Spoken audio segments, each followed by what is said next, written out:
Good morning, boys and girls, and welcome back to the southern wing of the Stink Bug Works.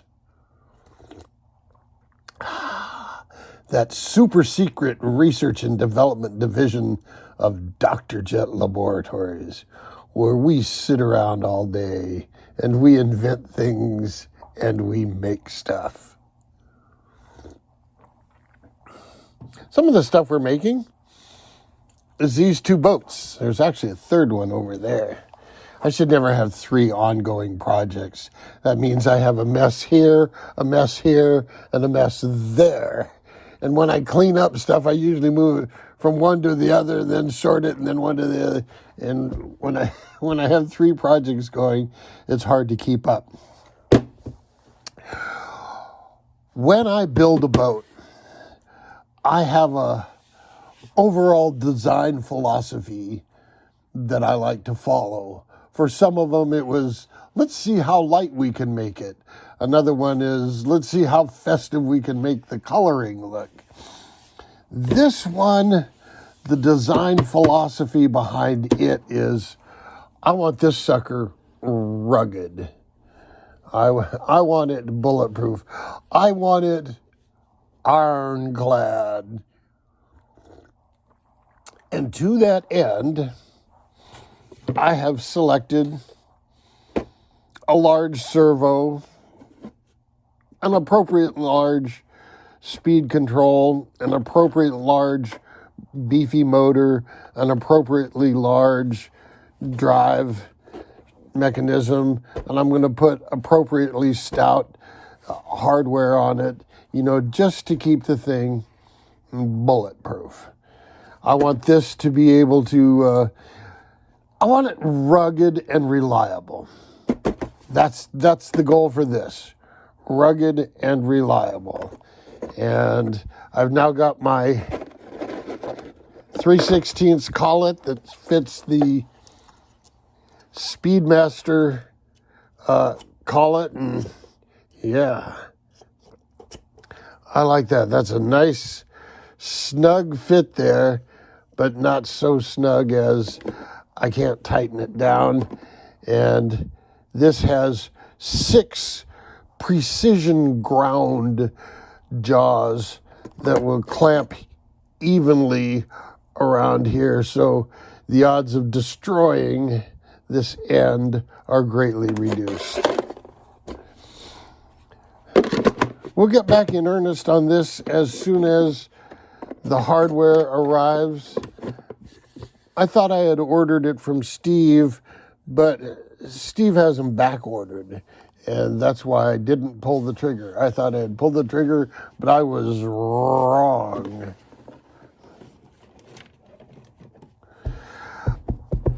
This little guy.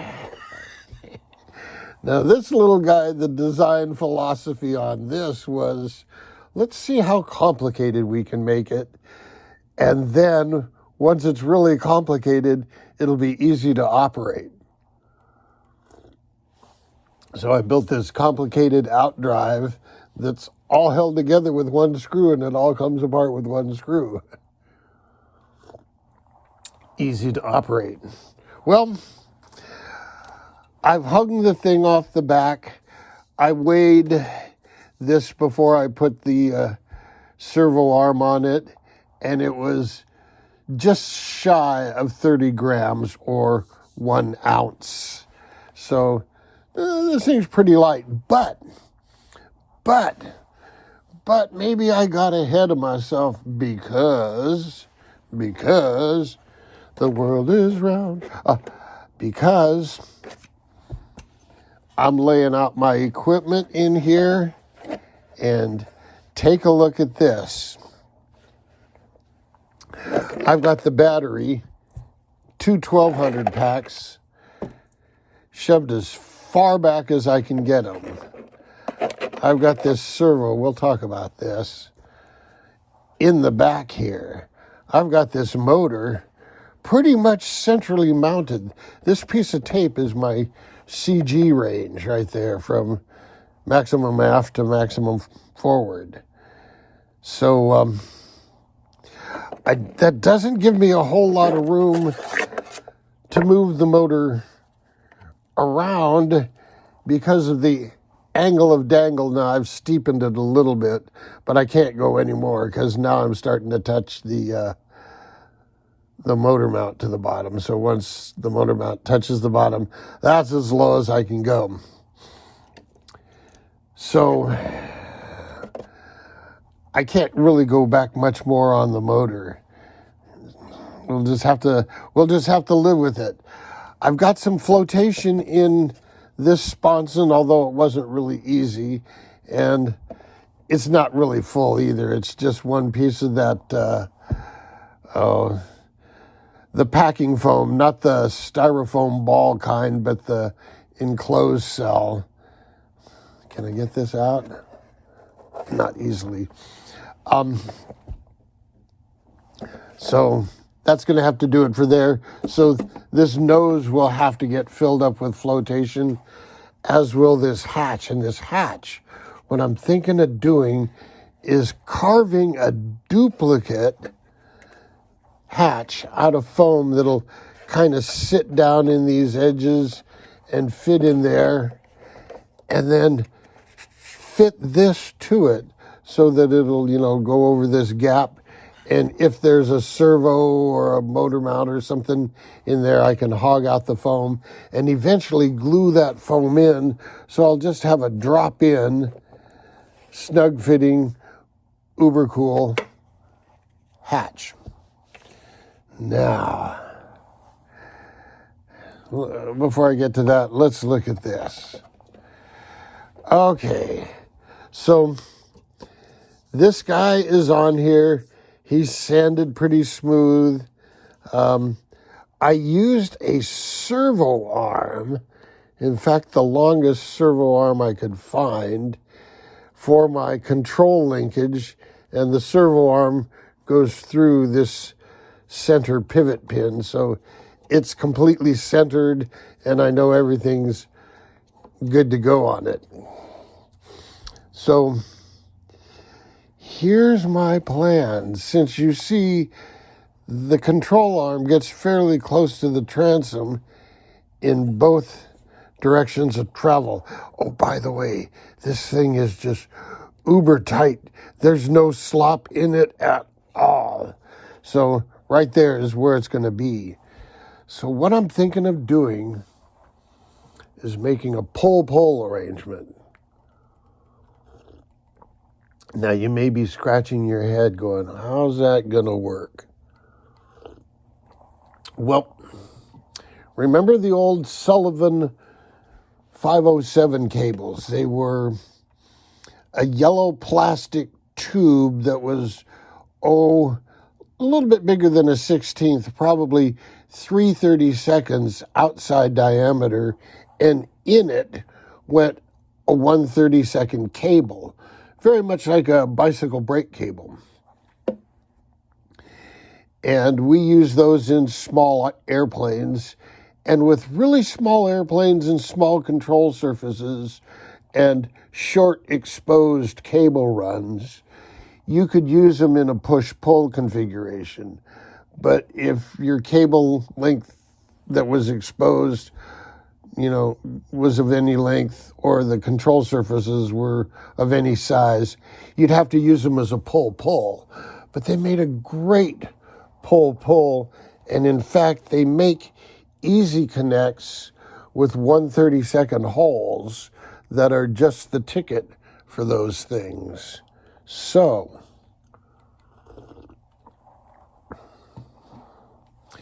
I think there's just enough room for those little 1/32 hole easy connects here. If I can't fit them here, I'll fit them on the servo, and on this end, I'll just have a loop with a little tiny micro swage. Those deep sea fishermen, guys that fish for sharks and barracudas and things like that have really tough jaws, use wire leaders. And so they make these little tiny swages for crimping wire leaders, and that's what I'll use here. It's just a little tiny loop and a crimp feeding the wire into the little quick connect on top of here. Now, here's the deal. I got to have the weight back. I got to have this where it's accessible. This has to be down fairly low, and all the space from here to here is occupied by these. Hello. So it doesn't give you a whole lot of room for linkage above. That's one reason I wanted to use the quick connect out here. It would raise the push rod tube. But what I'm thinking of doing is mounting the motor up at 90 degrees, because these Sullivan tubes, you could put a pretty tight radius in them, and in a pull-pull situation, they'd work just fine. So that's my thinking. I may mount the servo vertical back here, because all this space is wasted and I need to move weight back that way. So I very well may mount my servo right here with Sullivan cables coming up and turning 90 degrees. Now, the Sullivan cables themselves, think about it, they're like a stuffing tube, or not a stuffing tube, they're like a stuffing tube liner. And there is a size of brass tube that acts like a stuffing tube. So you could use the Sullivan cable as a liner, have a short brass tube here in the hull, and a short brass tube somewhere up near the motor mount that would hold the other end of the tube, and away you go. Vertical motor mount, or vertical servo mount, and a 90-degree to a pull-pull arrangement on this little guy. Now, there's one other problem. Let's see. Here it is. Here it is. Now, get a load of this. My last and final plan is, you can bend brass tubing in a pretty tight radius if you anneal it first, if you soften it up. And I've got some cool little bending dies that I can get a good tight radius with some small diameter tubes. My plan for water cooling is this. We've all seen the pickup that comes through the cavitation plate, and I'm going to do something of that order, and then the tubing is going to run up, the brass tubing is going to run up to the motor, and I'm going to cut this out, and the brass tubing is going to run under the motor, and this, remember, is going to be just that threaded insert. So it's going to run under there, and about there, it's going to come out at a 45-degree angle. Let's see. It'll look about like that. And I'm going to slide a piece of silicone tubing over it and cut the silicone tubing right about there and put another brass tube that's about yay long into it. Then in the hull, I'm going to glue in a brass tube that's one size larger than the tube that's in here and run it up to the motor. And I've got to run it on this side. I'll take this foam out, put the tubing in there, and then put the foam back in on top of it. So that'll be the plan there. I can't do it on this side. This side is the flood chamber, so it's got to be on that side. But that's my plan. In fact, here it is on a piece of paper. I'm thinking of the hull with the 3/16 tube through it, and then in here, which is hooked to there, and this piece is only this long, we'll have a 5/32 tube now, and it'll slide in and out. So as the motor turns, instead of having a big blob of hose out here destroying the look I've spent all this time to create by making this motor. I spent all this time to create a look. I don't want, this big hose somehow, interfering with it. So, to that end, I'm going to have a sliding sleeve. And let's face it, it'll have to be greased and maintained just like the drive shaft. So every time you grease the drive shaft, which is every time you run the boat, you'll have to take this apart and clean it and grease it, because it'll have to be really freely moving. So that's my plan, though. That way, I'll just have this little red cable here, and it'll move in and out as that moves. What do you guys think about that? So, a crazy-ass setup on the servo, mounting the servo vertically, driving Sullivan cables that make a 90-degree bend, and a pull-pull arrangement. Let's see, have I talked about everything? I think I've covered everything. Does anybody know if Roger Newton's still around? I'm trying to get a hold of Roger Newton.